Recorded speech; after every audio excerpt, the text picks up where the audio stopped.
첫날 우리에게 주신 하나님의 말씀은 여호수아 3장입니다. 여호수아 3장 1절에서 6절 말씀까지 우리 다 같이 한 절씩 교독하도록 하겠습니다. 또 여호수아가 아침에 일찍 일어나서 그와 모든 이스라엘 자손들과 더불어 시딤에서 떠나 요단에 이르러 건너기 전에 거기서 유숙하니라. 사울 위에 관리들이 진중으로 돌아다니며 백성에게 명령하여 이르되 너희는 레위 사람 제사장들이 너희 하나님 여호와의 언약궤에 매는 것을 보거든 너희가 있는 곳을 떠나 그 뒤를 따르라. 그러나 너희와 그 사이의 거리가 2000 규빗쯤 되게 하고 그것에 가까이 하지는 말라. 그리하면 너희가 행할 길을 알리니 너희가 이전에 이 길을 지나보지 못하였음이라 하니라. 여호수아가 또 백성에 이르되 너희는 자신을 성결하게 하라. 여호와께서 내일 너희 가운데 기이한 일들을 행하시리라. 여호수아가 또 제사장들에게 말하여 이르되 언약궤를 메고 백성에 앞서 건너라 하며 곧 언약궤를 메고 백성에 앞서 나아가니라. 아멘. 하나님께서 우리 교회에 이 박희민 목사님 오신 것 계획이 있으신 것 같습니다. 작년 과테말라 한인교회 선교차 갔다가 우리 박희민 목사님 제가 주일 1부, 2부 설교하고 3부에 목사님 설교하셨는데 그 설교 시간에 저한테 감동을 주셨어요. 하나님께서 우리 교회에 모시도록 그때 말씀드렸는데 한번 생각해 보자가 아니고 흔쾌히 응답해 주셨어요. 그래 날짜를 거기서 정하고 그러신 거기 오셨는데 우리 교회 사정을 오래전부터 너무나 잘 알고 계시고 그래서 뭐 제가 굳이 말씀드리지 않아도 이미 다 알고 오셔서 또 무엇보다도 우리 강산 목사님 모시기 참 힘든 목사님인데 제가 잠깐 지금 이틀 같이 어제부터 시간마다 미주 전지역, 세계 전지역을 저한테 목회 전반을 다 말씀해 주고 계세요. 얼마나 감사한지 모릅니다. 오늘 이 시간 목사님께서 나오셔서 약속의 땅을 향하여라는 자의 말씀을 전하실 때 은혜 받으시기 바랍니다. 우리 나오실 때 할렐루야 크게 한번 힘차게 외치겠습니다.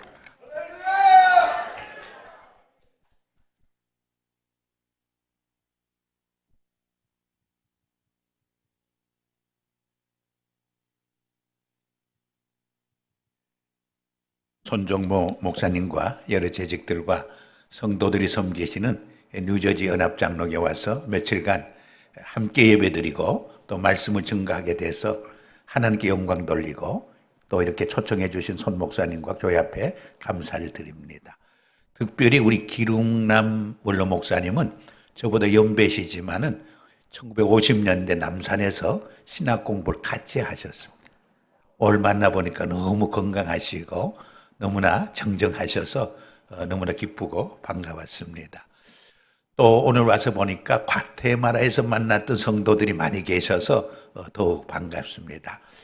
우리 인생은 만나면, 이 만남이 잘 되면 행복하고 성공적인 인생을 삽니다. 그러나 이 만남이 잘못되면 불행해지고 실패하는 인생을 살게 되는 것입니다. 우리 인생은 나서 죽을 때까지 이 만남의 울타리를 떠날 수 없는 관계적인 실존인 것입니다. 근데 우리가 한평생 살아가면서 만나는 귀한 만남들이 몇 가지가 있습니다. 그 하나가 부모와의 만남. 우리가 세상에 태어나면 제일 먼저 부모를 만남. 이 부모와의 만남이 모든 만남의 기초가 된다. 그런 말을 해요. 그래서 부모와의 만남이 원만하고 행복하고 좋은 사람들은 한평생 살아가면서 다른 사람과의 인간관계도 원만하고 좋은 관계를 유지합니다. 그러나 부모와의 관계가 삐뚤어지고 왜곡되면 다른 사람과의 관계도 갈등이 많고 어려워지는 것을 우리가 찾아볼 수가 있습니다. 그 점에서 성경에 내 부모를 공경하고 순종하라. 그리하면 내가 땅에서 잘 되고 장수하리라 했는데 이런 맥락에서 이 말씀을 이해하고 해석해 볼 수도 있는 것입니다. 두 번째는 이웃과의 만남. 많은 사람들이 돈보다 물질보다 좋은 이웃을 만나고 좋은 사람들 많이 만난다는 것이 더 큰 축복이요 자산이라는 것을 망각하고 살아갈 때가 너무나 많습니다. 한 젊은이가 주말에 여행을 하다가 호텔 문을 노크했어요. 주말이라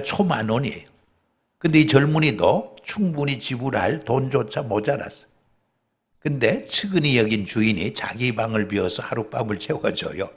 그것이 두 사람 간의 좋은 우정의 만남의 시작이 됩니다. 근데 이 젊은이가 누군지 아세요? 유명한 미국의 제16대 대통령이 된 아브라함 링컨이었어요. 얼마나 수집 많은 아름다운 만남이 시작이 됐겠어요? 세 번째로는 부부와의 만남이에요. 뭐니 해도 여자들은 남편을 잘 만나야 돼. 대통령을 만나면 대통령 영부인이 돼요. 회장님, 사장님을 만나면 사장님, 회장님 부인이 돼요. 그러나 홈레스를 만나면 홈레스 마누라로 전락하고 말아요. 근데 사실은 남자들도 아내를 잘 만나야 돼. 그래야 성공하고 출세한다 그런 말 있잖아요. 제가 나성 영락교를 섬길 때도 보면 가정이 행복하고 형제지간의 우애가 많고 잘 되는 집안을 보면 여자들의 역할이 중요해요. 아내 역할이 얼마나 중요한지 모르겠어요. 그리고 네 번째로는 스승과의 만남. 제가 오늘 여기에 서기까지 저에게 많은 감동을 주고 영향을 미친 몇 분의 스승들이 있어요. 얼마나 감사하게 생각하는지 몰라요. 우리가 신앙생활하고 교회생활할 때 좋은 영적 리더를 모시고 우리 손 목사님처럼 좋은 목회자를 모시고 신앙생활하고 교회생활 한다는 것은 얼마나 큰 축복의 하나인지 모릅니다. 그리고 마지막으로 가장 중요한 만남이 주님과의 생명적인 만남. 아무리 많은 인간적인 만남이 있어도 주님과의 생명적인 만남이 없으면 헛된 만남이에요. 무의미한 만남이 되고 마는 것입니다. 테네지주에 벤 후퍼라는 소년이 있었어요. 그는 고아로 성장했어요. 그러다 보니까 동네 아이들이 함께 놀아주지 않아서 늘 왕따 당했어요. 요새 학교에서나 사회에서 왕따 당하는 아이들의 문제가 심각하잖아요. 그래서 자살도 하고 우울증에 걸리기도 하잖아요. 그러나 이 소년은 믿음의 소년이었어요. 믿음이 있는 아이들은 왕따 당해도 문제가 없어요. 왕따가 뭐냐? 왕은 따로 노는 사람이다 생각하니까 아주 의기당당해요. 세상에 두려울 것이 하나도 없어요. 다행히 믿음의 소년이었어요. 근데 그 타운에 예배당이 하나 있었는데 새 담임 목사님이 부임했는데 설교 말씀도 좋고 아이들을 특별히 사랑한다는 소문을 들어요. 그래서 매주 교회 가서 예배 드리고 은혜 받고 오는 것이 큰 즐거움이었어요. 근데 사람들을 만나는 것이 너무 부담스러우니까 예배가 끝나자마자 그냥 도망치듯이 교회당을 빠져나와요. 근데 한 번은 주일날 너무 은혜를 많이 받고 눈물을 흘리며 기도하다 보니까 교인들이 다 갔는데 마지막에 혼자 남았어요. 마지막으로 나오다가 담임 목사 마주쳐요. 담임 목사님이 내가 누구의 아들이지 물어요. 이 질문이 아이에게는 가장 듣기 싫은 질문이에요. 아버지를 모르니까. 그래서 고개를 숙이고 도망치듯이 막 발걸음을 재촉하는데 목사님 음성이 계속 들려요. 나는 내가 누구의 아들인지 잘 알고 있어. 더 충격적이었어요. 그래서 도망치면서도 그거를 귀를 기울였는데 목사님이 이런 말해요. 너는 하나님의 아들이야. 그러므로 하나님 아들답게 살아야 해. 이 말이 귓전에 오랫동안 울려 퍼졌어요. 근데 이 벤 후퍼가 누군지 아세요? 그 후에 테네지 주의 주지사를 3번씩이나 역임하면서 엄청난 일을 많이 한 분이에요. 근데 그가 주지사에 취임하는 날 유명한 신앙 고백을 했어요. 내가 예배당 갔다가 목사님이 너는 하나님의 아들이야. 그러므로 하나님 아들답게 살아야 해. 이 한마디가 자기 인생의 운명을 완전히 바꿔놓았다고 고백을 했어요. 얼마나 귀한 말이에요. 저는 이번 집회를 통해서 주님과의 생명적인 만남이 일어나기를 주의 이름으로 축복합니다. 그래서 주님과의 생명적인 만남이 회복되고 치유되고 여러분의 가족관계가 치유되고 회복되고 성도와 성도 간의 관계가 회복되고 이웃과의 관계가 회복되고 여러분의 세상과의 관계, 사물과의 관계가 치유되고 회복되는 성회가 되기를 주의 이름으로 축복합니다. 우리 이민 목회에 대한 이런 풍자가 있어요. 어떤 모임에서 코끼리를 울렸다 웃겼다는 큰 테스트를 하는데 아무도 코끼리를 울리지도 못하고 웃기지도 못해요. 근데 이민 목회 하시는 목사님이 코끼리 가까이 가서 귓속말로 몇 마디를 했더니 코끼리가 눈물을 쫙쫙 흘리더래요. 사회하는 분이 목사님께 물었어요. 도대체 무슨 말씀을 하셨느냐고. 그자 그 목사님이 코끼리 귀에다 대고 너도 이민 목회 한번 해볼래? 그랬더니 코끼리가 막 눈물을 흘리더래요. 이번에는 코끼리를 웃기는데 아무도 못 웃겨요. 근데 또 이민 목회하는 목사님이 기전에 가서 몇 마디 했더니 코끼리가 씩 웃더래요. 그 사회자가 또 물었어요. 그랬더니 귀에다 대고 너도 이민 목회 한번 해볼래? 그렇지 않으면 씩 웃고 말래? 했더니 씩 웃고 말더라. 이민 목회가 참 힘들다는 풍자지요. 그러나 여러분, 이민 목회만 힘든 것입니까? 이민자의 삶 그 자체가 얼마나 힘들고 고달플 때가 많아요. 여러분, 수년 전 로스앤젤레스에서 한 가장이 아무 생활고에 시달려서 고생을 하다가 아내와 세 자녀를 총으로 쏘고 자기도 자살하는 끔찍한 사건이 일어나서 큰 충격을 준 일이 있어요. 얼마나 힘들었으면 그렇게 했을까 어느 정도 이해도 가고 동정도 가지만은 그것이 정답이 아니잖아요. 그것이 진정한 해답이 아니잖아요. 폴 스토츠라는 분은 AQ라고 하는 역경지수라는 유명한 책을 썼습니다. 과거에는 IQ가 높고 EQ가 높아야 위대한 인생을 살고 성공적인 인생을 산다고 많은 사람들이 주장을 했어요. 근데 이분은 AQ가 높아야 Adversity Quotient, 역경지수가 높아야 위대한 인생을 살고 성공적인 인생을 산다고 주장을 했어요. 그 책에서 그는 이 역경지수를 등산하는 삶에 비유를 하고 있어요.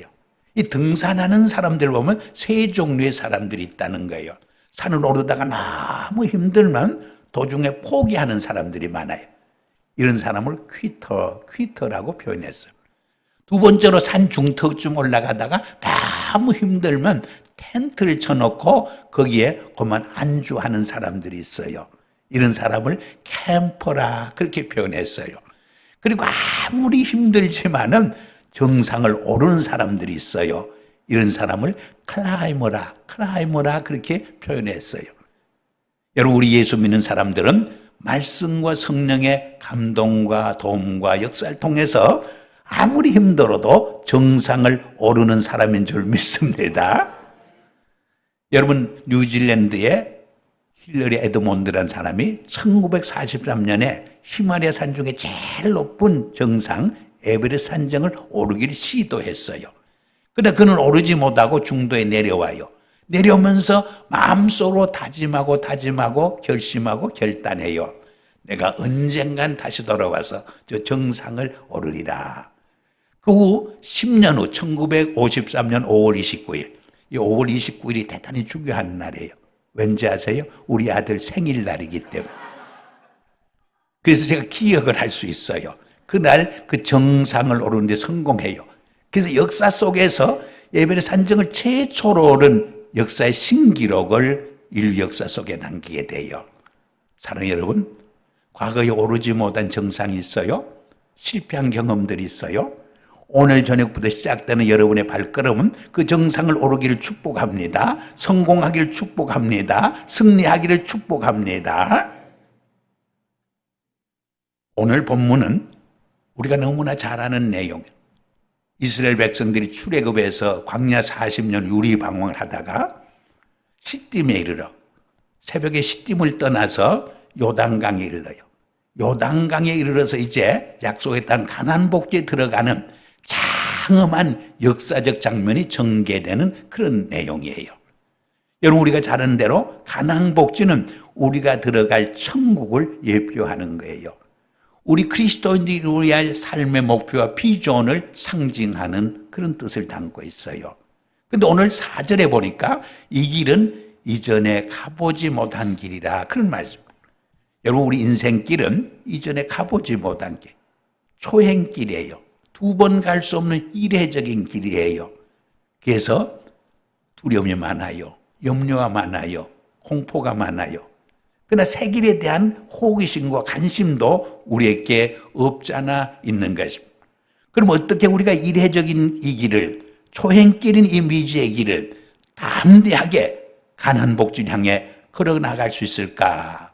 오늘 본문 말씀을 통해서 몇 가지로 함께 묵상하기를 원합니다. 오늘 본문 1절에 보니까 여호수아가 아침에 일찍 일어나서 그런 말씀 시작해요. 이 아침에 일찍 일어나서의 언더라인 줄을 꺼놓으시길 바랍니다. 이것은 여호수아가 자기 삶과 자기 맡은 사명을 위해서 새벽부터 일찍 일어나서 열심히 일하고 부지런히 뛰고 섬기고 헌신했던 모습을 보여주는 내용이에요.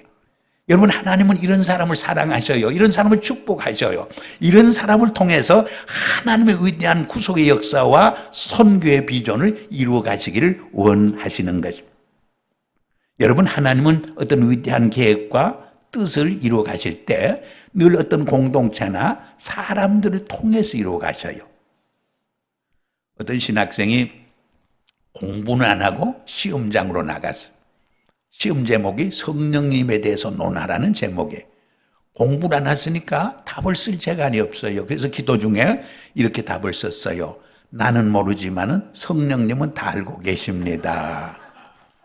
교수님이 채점을 하니까 난처해요. 그래서 교수님도 기도 중에 성령의 지혜를 구했어요. 그리고 이렇게 채점을 했어요. 성령님은 100점이지만 너는 빵점이다. 여러분, 하나님은 우리 인간을 통해서 역사하시는데, 사람을 들어 쓰시는데 어떤 사람을 들어 쓰시느냐? 자기 책임과 몫을 감당하는 사람. 여호수아처럼 새벽부터 일찍 일어나서 열심히 뛰고 섬기고 헌신하는 사람, 이런 사람을 통해서 하나님은 크게 역사하는 것을 볼 수가 있어요. 여러분, 오래전에 아침형 인간이라는 책을 일본 분이 써가지고 베스트셀러가 된 적이 있어요. 사회적으로 많은 기여를 하고 공헌하고 성공한 사람 보면 아침형 인간이래요. 근데 수년 전에 어떤 장로님이 새벽형 크리스찬이라는 책을 써서 새벽형 크리스찬이라는 책을 써서 각광을 받은 적이 있어요. 최근에는 제프 샌더스라는 사람이 새벽 5시의 기적이라는 책을 써서 베스트셀러가 됐어요. 이분은 아침에 늦잠을 자는 습관이 있었대요. 근데 어떤 일로 아침 일찍 일어나는 습관을 기르기 시작했어요. 아침 새벽 5시에 일어나는 습관을 기르면서 자기 삶 속에 놀라운 변화가 일어나고 기적이 일어났다고 고백을 하고 있는 것입니다. 여러분, 예수님도 새벽 미명에 한적한 곳을 찾아가서 말씀 묵상하고 기도하는 거룩한 습관을 지녔던 것을 우리가 성경에서 읽지 않습니까? 저는 우리 뉴저지 연합장로회가 이 어두운 역사의 새벽을 깨우는 공동체가 되고, 여러분 한 분 한 분이 이 마지막 시대에 정말 하나님께 크게 쓰임받는 성도의 삶을 살 수 있기를 주의 이름으로 축복합니다. 여러분, 우리가 하나님께 쓰임받는다는 것은 얼마나 큰 은혜요, 축복이요, 특권인지 알 수 없는 것입니다. 제가 목회할 때 이제 신방을 종종 하는데 어느 장로님 가정을 신방했더니 그 가정은 일주일에 3번은 꼭 가족들이 전부 모여서 가족 예배를, 가정 예배를 드린대요. 근데 가정 예배 드리면 같이 찬송하고 성경을 돌아가면서 읽고 기도도 한마디씩 센텐스로 돌아가면서 한마디씩 기도를 해야 된대. 근데 5살 먹은 손주가 이렇게 기도하더래. 하나님 아버지, 우리 할아버지, 할머니, 아버지의 어머니, 누나, 하나님께 크게 쓰임받는 일꾼들 꼭 되게 해주세요. 할머니가 들으니까 얼마나 기특한지, 얼마나 또 웃음이 나는지 참느라고 혼났다고 그래요. 여러분, 우리가 하나님께 쓰임받는다는 것은 얼마나 큰 은혜요, 축복인지 몰라요. 많은 사람들이 교회를 섬기라고 하면 자기 시간과 물질을 소비한다고 해서, 은사를 소비한다고 해서 이 섬김에 아주 인색할 때가 있어요. 부담감을 가져. 근데 그건 하나만 모르고 둘은 모르는 인간적인 계산법이에요. 하나님의 영적 계산법에 의하면 섬기는 자가 주인이 돼요. 섬기는 자가 새로운 역사를 만들어가요. 섬기는 자가 결국 지도자가 돼요. 섬기는 자가 세상을 변화시켜 가는 거예요. 그래서 예수님도 내가 세상에 온 것은 섬기를 받으러 온 것이 아니라 섬기기 위해 오셨다, 그렇게 고백하잖아요. 제가 한 번은 내리 감리교회 갔어요. 복도에 초대교회 시절에 찍은 재직들 사진하고 성도들의 사진이 있어.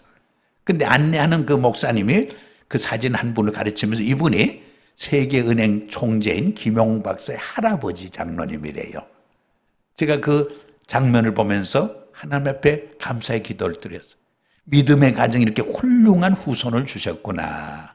저는 우리 뉴저지 연합장로교회 여러분 가정의 후손 중에서도 정말 세계를 이끌어가는 김용 박사처럼 훌륭한 크리스찬 리더들이 많이 배출되기를 축복합니다.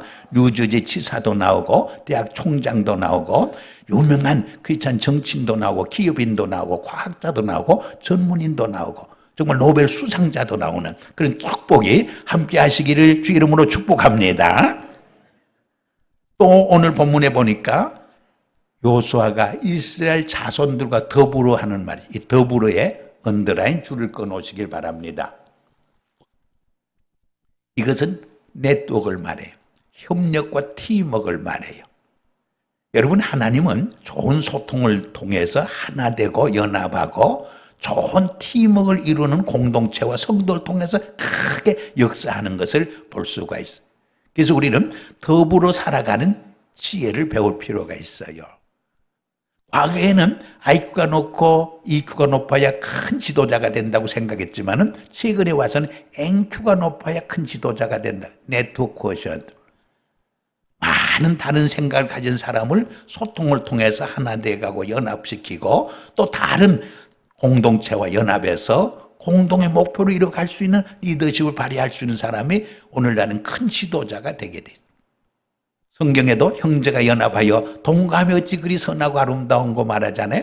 전도서 4장 9절 이하에 보면 혼자만 패하지만 둘이면 넉넉히 이긴다고 말해요. 삼겹줄은 끊어지지 않는다고 말해요. 예수님도 내 이름으로 한두 사람이 함께하는 곳에 내가 같이 한다고 말씀하고 있잖아요. 이것은 연합의 중요성, 연합의 위대함, 팀워크의 축복을 말해주는 거예요. 여러분, 하나님도 삼위일체 하나님께서 팀워크를 하는 것을 성경에서 보여주고 있잖아요. 그런데 우리 한국 사람들은 한 사람 한 사람은 참 똑똑한데 이 팀워크를 좀 잘못한다는 평가를 받고 있어요. 그래서 동업을 하면 성공할 확률이 좀 부족하다 하는 평가를 종종 듣는 경우가 없지 않아 있어요.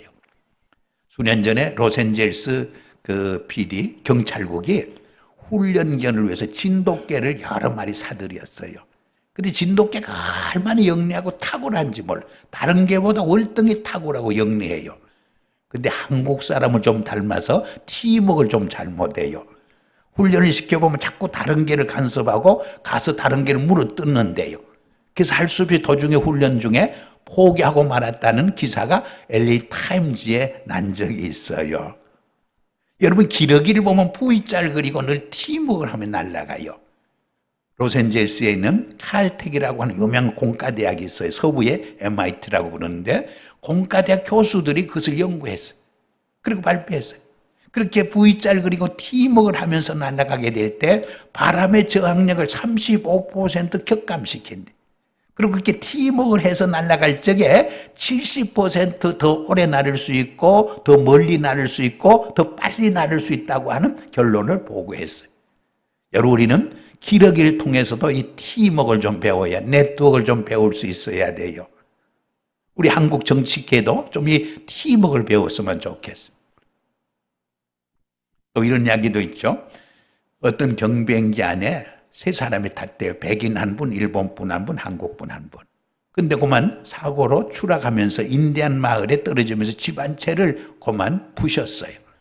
추장이 세 사람을 붙들어 놓고 감옥에 보내야 되지만 특별히 용서한다고 그랬어요. 그 대신에 몽둥이로 엉덩이를 20대 때리는 벌을 주겠다고 그랬어요. 근데 한 가지 요구는 들어주겠다고 했더니 백인은 경비행기 안에 있는 담요 석장을 좀 갖다 대고 때려서 덜 아팠어요. 일본 사람은 다른 사람에게 적응하지 않은 조건으로 그 쿠션 석장을 갖다 대고 때려서 거의 아프지 않았어요. 한국 사람 차례가 오자 일본 사람을 좀 갖다 대고 때리라고 해서 일본 사람은 죽도록 매맞았다 하는 그런 웃은 이야기가 있어요. 물론 누가 만든 이야기겠지만은 우리 한국 사람들의 모습을 풍자하는, 얼마나 머리가 비상한지 몰라, 얼마나 머리가 잘 돌아가는지 몰라. 그러나 이 네트워크와 협력과 팀워크를 잘못해서 종종 어글이란 말을 들을 때가 없지 않아 있어요. 그러나 저는 낙관적이에요. 비관적이 아니에요. 우리 한국 역사를 보면 3.1운동 때 모든 남녀노소가 종파를 초래해서 정말 하나로 똘똘 뭉쳐서 대한독립만세 독립운동을 했어요. 또 2002년 월드컵 때도 온 교인들이, 온 국민들이 하나로 뭉쳐서 응원할 때 큰 사강이 되는 기적이 이뤘잖아요. 그때 원래는 일본에서 개최되도록 추진돼서 근데 한국 정부가 늦게 유치했어요. 그죠? 그 축구위원들이 일본 사람께 대접도 받고 선물도 받았는데 그때 축구위원회에서는 저 스포츠 선교에서는 집중적으로 축구위원들을 이름을 불러가면서 기도를 했대요. 그랬더니 성령이 역사해가지고 투표하러 나갔는데 그 축구위원 마음속에 자꾸 사우스 코리아가 자꾸 이렇게 생각나고 눈에 얼렁얼렁 하더래. 그래서 많은 분들이 사우스 코리아에 투표를 해줘서 공동 주최를 하잖아요. 우리는 16강에만 들어가도 소원이 없다고 생각했는데 하나님이 우리 골문을 막아주시고 상대문의 골문을 열어서 8강에 뛰고 나중에 4강까지 되죠. 더 올라가면 교만해질까 봐 하나님이 낮추시느라고 스탑시키고. 그때 이런 말이 있었어요. 그 축구위원들이 투표하고 나오면서 내 마음 나도 몰라 그랬다고요. 자기들도 어떻게 감동을 받고 그냥 투표를 한 거예요. 여러분 이렇게 온 국민이 하나가 되어서 부르짖게 될 때 기적이 일어나는 거예요. 사실 한국 교회를 보면은요, 1970년대 초반까지 큰 교회가 없었어요. 사실 우리 김 목사님과 제가 50년대 신학교 다닐 때는 우리 교회가 얼마나 연약했는지 몰라요. 70년대 초반에는데도 1000명 넘어가는 교회가 서울 영락교회하고 충현교회 그 외에 한두 개가 있을까 말까. 전부 다 그저 200명, 300명, 몇백명 모이는 영세교회였어요. 그런데 70년대 초반에 무슨 일이 벌어지느냐. 여의도 광장에서 빌리그람 목사를 모시고 120만 성도들이 모여서 막 연합해서 부르짖잖아요. 또 빌 브라이트 목사를 모시고 1974년도에 큰 집회를 하잖아요. 그 후에 두 번은 외국 강사를 모시고 우리가 연합 집회를 했지만은 한국 민족의 복음을 위해서 한국 목사님들을 강사로 세워서 연합 집회를 하자고 해서 200만 이상이 모여서 막 하나님께 부르짖고 하나님께 찬양하고 기도하게 되자 한국 사회에 큰 영적 충격을 주게 돼요. 그래서 그 전까지는 한국교회가 7% 성장하지 못했는데 그 후부터 70년대 중반부터는 막 40%, 35% 성장하면서 세계 가장 큰 교회 50개 중에 30개가 한국에 있게 되잖아요. 그리고 그때까지만 해도 우리가 선교사를 받아들이는 비선교 국가였는데 2만 8천 명의 선교사를 파송하는 선교 대국이 되잖아요. 여러분 몇백 명의 우리 뉴저지 연합교인들이 똑똑 뭉쳐서 부르짖게 될 때 뉴저지 시내를 뉴저지를 변화시킬 수 있어요. 이 뉴욕과 뉴저지에 있는 600여 교회가 정말 하나를 되어서 연합해서 부르짖게 될 때 정말 미국에 큰 영적 변화와 충격을 줄 수 있게 되는 줄 믿습니다. 그 다음에 여기 보니까 요단강을 건너지 아니하고 유숙했단 말이 언더라인이죠. 서양 속담에 바쁘면 돌아가라는 말이 있어요. 너무 급히 서둘다 보면 잘못된 결정을 해요. 실수를 하게 돼요. 그 리차드 포스트라는 박사가 영적 제자 훈련이라는 책을 썼는데 그 책에 보면 현대인의 영성을 망가뜨리는 가장 큰 원수적이 뭐냐? 분주한 바쁨이라고 지적을 해요. 그 분주한 바쁨은 우리의 영성을 파괴시키는 사탄적인 것이라고 아주 심한 말까지 해요. 우리 현대인은 너무나 바빠요. 우리 이민생활도 너무 바빠요. 근데 아무리 바쁘지만은 삶의 발걸음을 잠깐 멈추고 조용히 묵상하고 기도하는 시간을 가져야 돼요. 40년 유리방황하다가 요단에 이르렀을 때 이스라엘 백성들이 1시간에도 빨리 요단강을 건너서 가나안 복지에 들어가고 싶은 마음이 왜 없었겠어요? 그러나 3일 동안 조용히 묵상하고 기도하면서 미래를 계획하고 준비하는 시간을 가져요. 우리도 마찬가지예요. 아무리 바쁜 이민생활이지만 발걸음을 멈추고 정말 내가 크리스찬으로서 이렇게 살아도 되는가? 재직으로서 이렇게 교회를 섬기도 되는가? 한 번밖에 없는 인생길을 어떻게 사는 것이 지혜롭게 살고 후회 없이 살고 가장 값지게 살고 보람되게 사는 길인가? 한 번쯤 심각하게 질문을 던져볼 필요가 있는 거예요. 폴 쿠라트라는 분은 미시간에 살았는데 한 번은 운전하다가 못 쓰는 폐광, 광산 옆에서 쉬면서 묵상 기도를 했어요. 그때 하나님께서 아주 좋은 비즈니스의 영감을 불어넣어 주었어요. 이 폐광을 이용해서 자연 냉동 회사를 만들면 크게 성공하겠구나 하는 아이디어가 생겼어요. 그래서 주인을 수소문해서 그걸 팔려고 했더니 못 쓰는 폐강인데 뭘 파느냐고 공짜로 가지라고 그래. 그것을 이용해서 자연 냉동 회사를 만들어서 크게 성공을 해요. 만일에 땅을 기계로 파가지고 했다면 비용이 많이 들어서 성공하기가 좀 힘들었을 거예요. 이 점에서 우리가 조용히 묵상하고 기도하고 명상하는 시간은 시간 낭비가 아니에요. 우리 삶에서 가장 값진 재창조적인 시간이에요. 그래서 영어로 쉼놀이를 recreation이라 recreation, 재창조의 시간이라는 말이에요.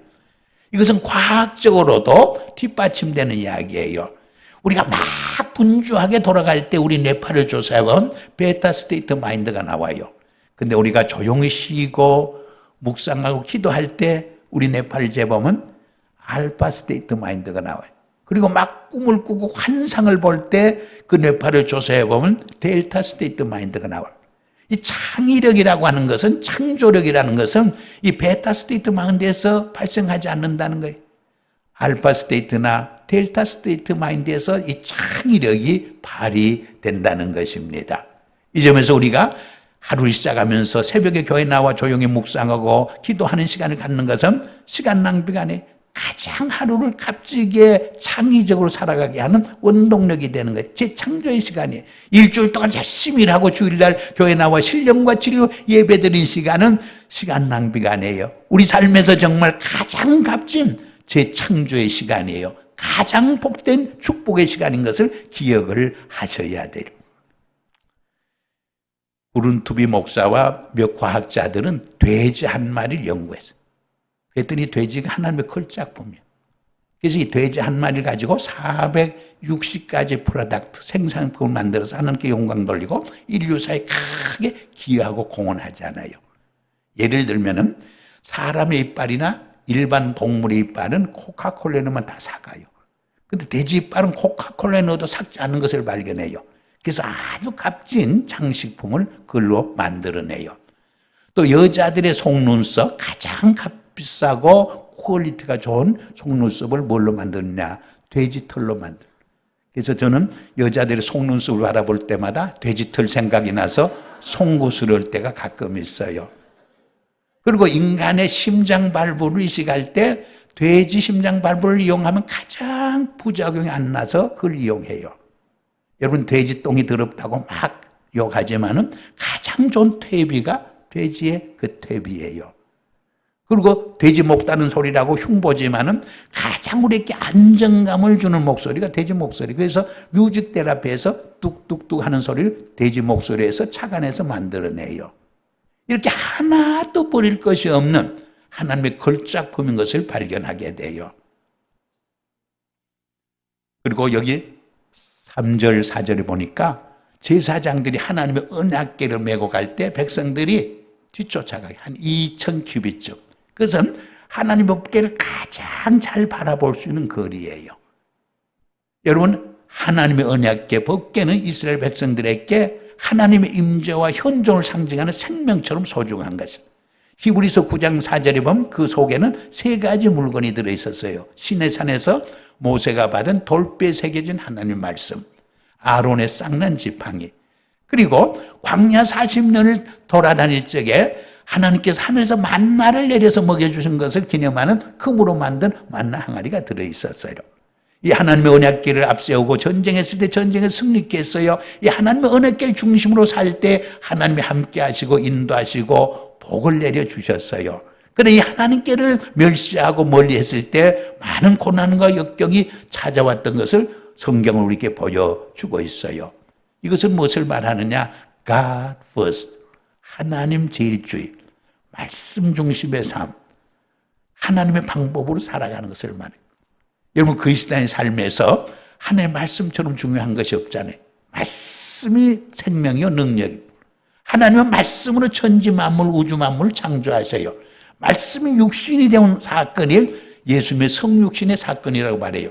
예수님은 너희가 진리할지니 진리가 너희를 자유케 하리라 말씀하잖아요. 여러분이 히브리서 4장 12절에는 뭐라고 말해요? The word of God is living and active and sharper than any double-edged sword.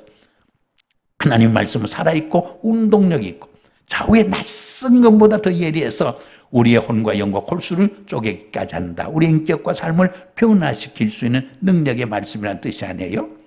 또 시편 19편 7절과 8절에 보면 뭐라고 여호와 율법 온전해서 우리 영혼을 소생시킨다. 우리 영혼을 소생시키고 변화시키는 것은 인간의 지식이 아니에요. 철학이 아니에요. 하나님 말씀밖에 없어요. 또 우리를 기쁘게 한다. 여러분 세상에 향락은 일시적 즐거움을 주기도 해요. 그러나 그 향락이 지나간 후 더 큰 고독감이 엄습해 와요. 더 허탈감이 우리를 엄습해 와요. 그러나 하나님의 말씀이 주는 기쁨은 배에서 생수가 솟아나는 영원한 기쁨이요 참된 기쁨이요 세상에서 정말 맛볼 수 없는 진정한 기쁨인 것을 우리가 알고 있잖아요. 또 하나님의 말씀 우리를 지혜를 준다고 그랬어요. 말씀은 지혜보고요. 그래서 말씀을 묵상할 때 지혜로운 인생을 살게 되는 거예요. 또 눈을 밝게 해준다고 그래요. 우리 성경에 보면 이 백성이 눈이 있어도 보지 못하고 귀가 있어도 듣지 못한다고 말해요. 그런데 예수님은 바로 눈이 있어도 보지 못하고 귀가 있어도 듣지 못한 인생들을 찾아오셔서 보게 하시고 바로 듣게 하신 분이 아닙니까? 믿음의 눈으로 세상과 인생과 사물을 바로 보고 살아가는 통찰력을 주시게 되는 거 아십니까? 그래서 말씀을 깊이 묵상할 때 하나님이 지혜를 주셔. 말씀을 깊이 묵상할 때 삶의 새로운 비전을 보여줘요. 말씀을 깊이 묵상할 때 세상을 이길 수 있는 힘과 능력을 주셔요. 말씀을 깊이 묵상할 때 하나님께서 새로운 소망을 주셔요. 제가 서울에 가서 맹인교회에 가서 부흥회를 인도한 적이 있어요. 막 부흥회를 인도하는데 말씀을 전하는데 맹인들은 다 점자를 있잖아요. 요새는 시각장애자로. 근데 중간에 한 40대 후반에 남자가 앉았는데 나병을 앓았는지 손이 없어. 그 점자 성경을 읽을 수 없는 거예요. 어떻게 읽나 봤더니 입술로 읽어요. 입술로. 근데 입술이 얼마나 예민해요. 센시티브 하니까 막 입술이 터져 피가 나와요. 그러니까 얼마 후에 혓바닥으로 읽는 거예요. 그러니까 막 눈에서 하나님의 말씀이 꿀보다 더 달기 때문에 감사와 은혜의 눈물과 고통의 눈물이 막 뒤섞여서 눈물을 흘리면서 읽는 거예요. 그 장면을 보면서 제가 얼마나 큰 충격을 받았는지 설교하면서 마음속으로 하나님 앞에 회개 기도를 다 드렸어요. 하나님 아버지, 저는 목사로서 매일 성경을 상고하고 묵상하고 연구하고 가까이 해야 하는데 너무 바쁘다는 핑계로 말씀을 가까이 하지 못할 때가 있습니다. 말씀을 묵상하고 말씀을 상고하지 못할 때도 있습니다. 이 죄인을 용서해 주십시오. 정말 눈이 어두워서 보고 싶지만 볼 수 없는 날이 오기 전에 더 말씀을 사랑하고 말씀을 가까이 하고 말씀을 삶에 실현하는 삶을 더 열심히 살게 해주셔서 막 회개 기도를 드려본 적이 있어요. 여러분 항상 눈이 밝아서 성경 읽을 날이 앞에 남아있는 게 아니에요. 언젠가는 읽고 싶어도 읽을 수 없는 날이 찾아와요. 눈이 밝을 때 열심히 성경을 읽어야 돼요. 여러분 하루에 석 장을 읽고 주일날 5장을 읽으면 1년에 신구약 성경을 다 통독할 수 있어요. 여러분 예수님을 10년, 20년, 30년 믿었는데 성경 통독 한 번 안 하고 예수 믿는다면 얼마나 부끄러워요.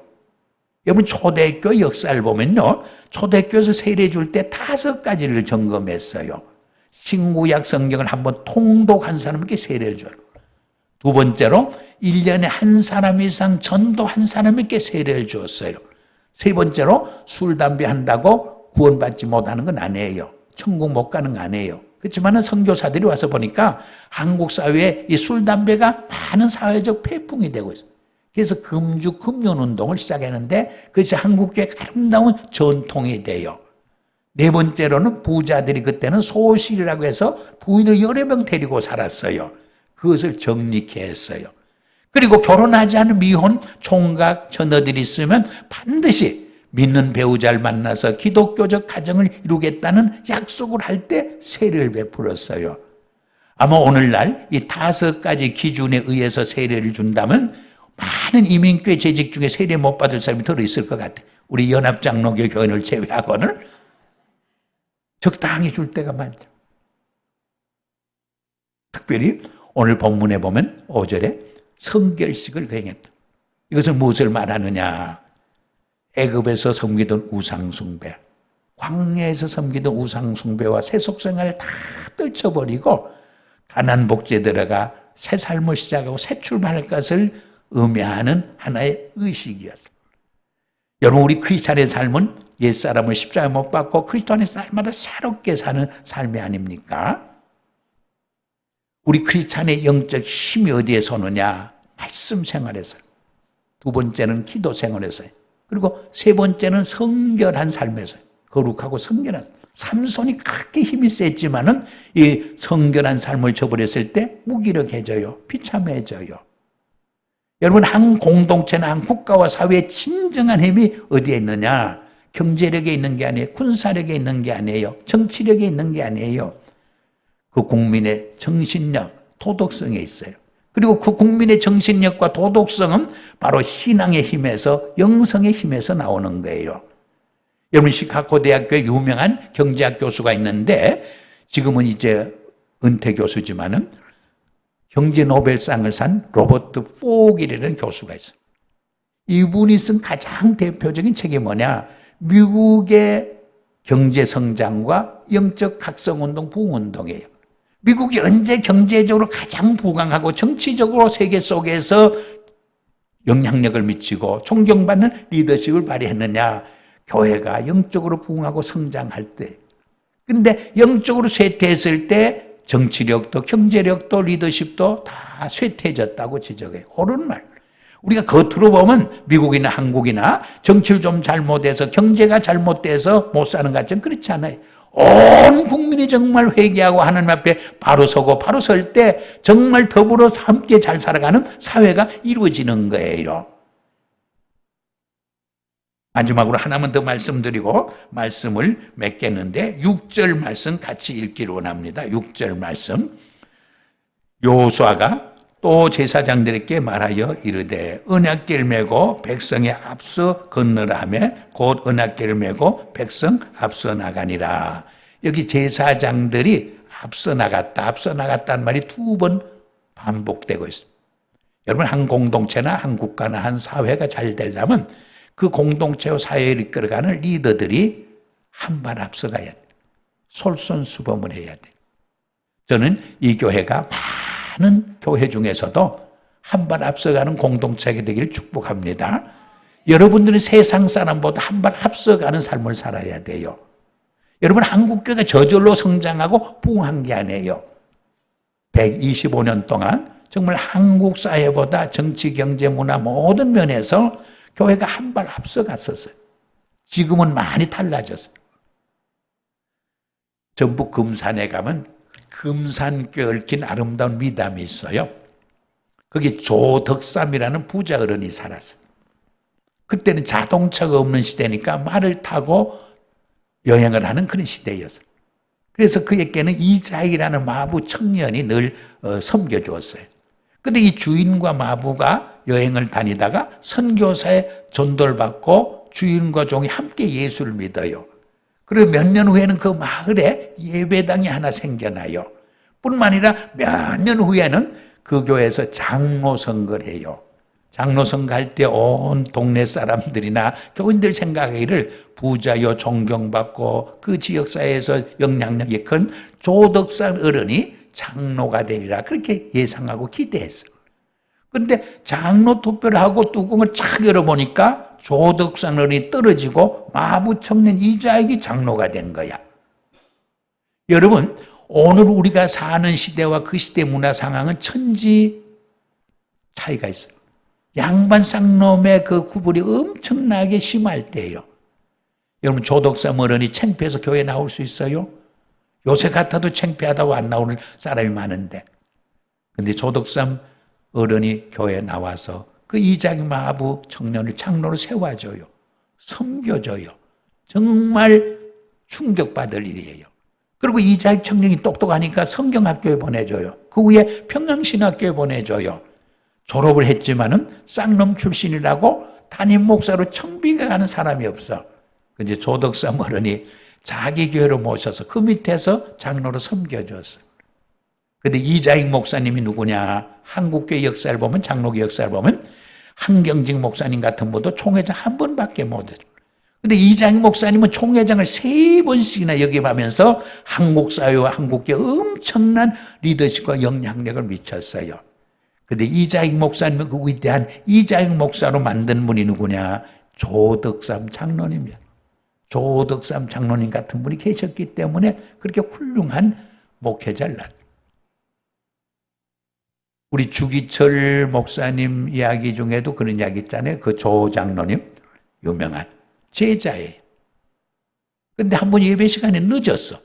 그저 예배를 인도하던 젊은 주목사님이 조 장로님 예배 끝날 때까지 서 있으라고 하니까 그 나이 많은 조 장로님이 끝까지 서 있었어요.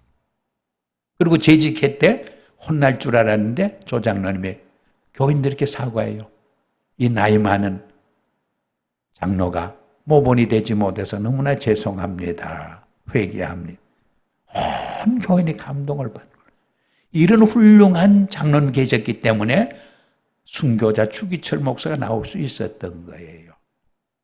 한 공동체의 지은 지도자는 훌륭한 목회자는 교인들에 의해서 만들어지는 거예요. 얼마나 감동적인 이야기예요. 근데 몇 년 전에 대전신학교 초대 교장을 지닌 이장희 목사님 기념회에서 현판식이 있었어요. 그때에 이장희 목사님의 손주 이유한 장로는 대전제일교회 장로님이요 카이스트 교수예요. 그리고 조덕삼 장로님의 손주가 그 국회의원도 지내고 일본 대사도 지낸 조세영 장로라고 계시는데 그분도 참석했어요. 두 분이 서로 마주친 거예요. 두 분이 마주쳐서 서로 겸손하게 절을 하면서 장로님 할아버지 때문에 우리 가문이 이렇게 큰 축복을 받아 아닙니다. 장로님 할아버지 때문에 우리 가문이 너무나 큰 축복을 받았으면 서로 격려하고 감사 인사를 하니까 주변 사람들이 큰 감동을 받았다는 거예요. 얼마나 흐뭇한 감동이에요. 여러분 우리 크리스찬들은 감동을 줄 수 있는 삶을 살아야 돼. 요새는 그 절간도 사찰도 산에만 있지 않고 시내로 많이 내려와 있어요. 로스앤젤레스도 그 사찰이 3개인가 그 시내에 있어요. 어떤 거는 교회 앞에 있어요. 서로 마주보고 있어요. 그러니까 우리 교인들이 모여서 소그룹 성경 공부도 하고 또 열심히 교회 나와서 집회도 하고 하니까 이 불교 교인들도 모여서 소그룹으로 그 불경 공부도 하고요. 또 구역도 심지어 조직을 하고 썬데이 스쿨도 만들고 막 이러더라고요. 또 막 교회에서 찬양대가 모여서 할렐루야 할렐루야 찬양하니까 자기들로 모여서 찬불갈불해요. 관세음보살 관세음보살하고 찬양을 하는 거예요. 이것은 선한 영향을 미치는 거예요. 우리 교회가 불교인들에게 선한 영향을 미치는 거예요. 감동을 주는 이야기예요. 이야기 안 하고 제 말을 맺으려고 합니다. 제가 은퇴하기 전에 러시아 선교대회에 주강사로 청빙을 받아간 적이 있어요. 세인트피터스버그에서 한 400명 그 선교사들과 가족들이 모였어요. 가서 보니까 저보다 아주 대선배인 선교의 대선배인 조동진 박사님도 와 있고 또 개혁신학교 총장을 지낸 김영혁 박사도 와 있고 이 동부의 그 퀸스 한인교회 그 한진관 목사님도 와 있더라고요. 근데 저를 주강사로 이렇게 불러주고 그분들 강사로 모셨는데 큰 교회를 섬긴다고 선교비 좀 많이 가져오라고 저를 주강사로 불러준 거예요. 3박 4일 같이 자면서 좋은 교제의 시간을 가졌어요. 그때 우리가 나눈 대화의 내용이 이런 거예요. 30대, 40대는 세계적인 신학자가 되고 정말 능력 있는 설교자가 되는 것이 큰 꿈이었는데 이제 다 60을 넘기고 보니까 그보다 더 소중한 것이 크리스찬의 삶인 것을 깨달았다는 간증과 고백을 주고받았어요. 그리고 우리가 이런 말을 했어요. 신학이 동메달이라면 설교는 은메달이요. 크리스찬의 삶은 금메달이다. 아멘이십니까? 사실 우리 이민교회나 한국교회나 미국교회나 신학을 조금 몰라서 큰 문제가 되고 있잖아요. 설교를 조금 잘못해서 큰 문제가 되고 있는 거 아니에요. 우리 지도자나 평신도들의 삶이 정말 세상을 감동시키고 세상에 임팩트를 주고 세상을 변화시킬 수 있는 그런 삶이 못 되기 때문에 오히려 세상이 교회를 염려하는 시대로 바뀌고 있는 모습을 볼 때가 얼마나 많이 있어요. 우리 그리스도인들은 세상을 감동시킬 뿐 아니라 세상을 변화시킬 수 있는 삶을 살아갈 수 있어요. 오늘 저녁 본문 말씀을 통해서 우리에게 주는 요의 말씀을 통해서 우리 신앙생활이 다시 한번 업그레이드되고 변화되고 우리 교회 공동체가 더 하나님이 기뻐하는 공동체로 업그레이드되는 축복된 시간이 되길 주 이름으로 축복합니다. 우리 한번 주여 한번 소리 지르고 통성기도 하겠습니다. 교회 공동체가 정말 새로워지고 변화되고 하나님 더 기뻐하는 공동체가 되고 정말 주님의 역사하는 공동체가 되길 위해서 우리 성도들 한 분 한 분이 정말 말씀 안에서 성령의 역사 속에서 새로워지고 변화되는 이 성회가 되길 위해서 우리 가정들이 정말 말씀 안에서 튼튼히 세워지고 우리 후손들이 이 땅에서 정말 크게 하나님의 영광을 드러내는 크리스찬 지도자로 세움을 받을 수 있도록 우리 한번 주여 외치고 기도하겠습니다. 주여 감사합니다. 감사합니다. 아버지 하나님이 부족한 종이 말씀을 전했습니다. 잘못된 것은 다 용서하여 주시고 말씀만 해도 성도의 가슴 속에 깊이 새겨져 천국 가는 오정기가 되게 하여 주 말씀 붙잡고 승리하게 해 주시옵소서. 주님을 영화롭게 해 주시옵소서. 주님의 뜻을 이루어가게 해 주시옵소서. 이 교회가 정말 하나님의 영광을 드러내는 공동체로 날마다 성장하고 부흥할 수 있게 하여 주시옵소서. 이 교회를 담임하는 목사님과 온 성도들 일치월장해서 이 마지막 시대 이 교회를 통해서 이루고자 하는 하나님의 위대한 계획과 비전이 실현되도록 축복해 주시옵기를 간절히 바라옵니다.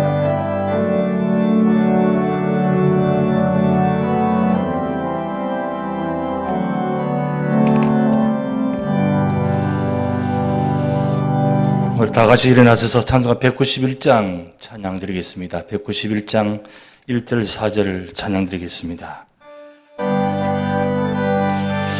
우리 박수 치시면서 찬양하도록 하겠습니다. 내가 매일 기쁘게 설레길 행함은 주의 발이 나를 안보함이요 내가 주의 건복을 받는 참된 비결은 주의 영이 함께함이라 성령이 계시네 할렐루야 함께하시네 좁은 길을 걸으며 밤낮 기뻐하는 것 주의 영이 함께함이라 세상 모든 욕망과 나의 모든 정욕은 십자가의 이미 못을 박았네 모든 밤이 지나고 주의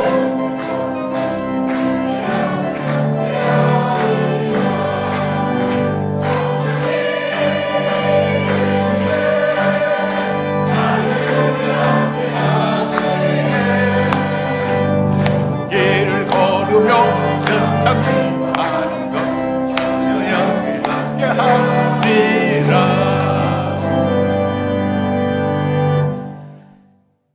이제는 우리의 생명과 부활이 되시는 예수 그리스도의 은혜와 독생자 예수 그리스도를 통해 새 생명 주실 뿐 아니라 하나님의 자녀가 된 특권과 하나님 나라의 일꾼으로 쓰임받게 하시는 하나님의 극진하신 사랑과 이 사명과 비전 감당할 수 있도록 성령의 능력과 은사를 충만케 허락하시는 성령의 교통하심이 오늘 첫날 집회를 마치고 새롭게 믿음을 결단하고 다짐하면서 성전을 떠나가는 모든 성도들과 그 가정과 후손들 위에 이 믿음의 공동체 위에 영원히 함께 하시기를 간절히 축원하옵나이다. 아멘.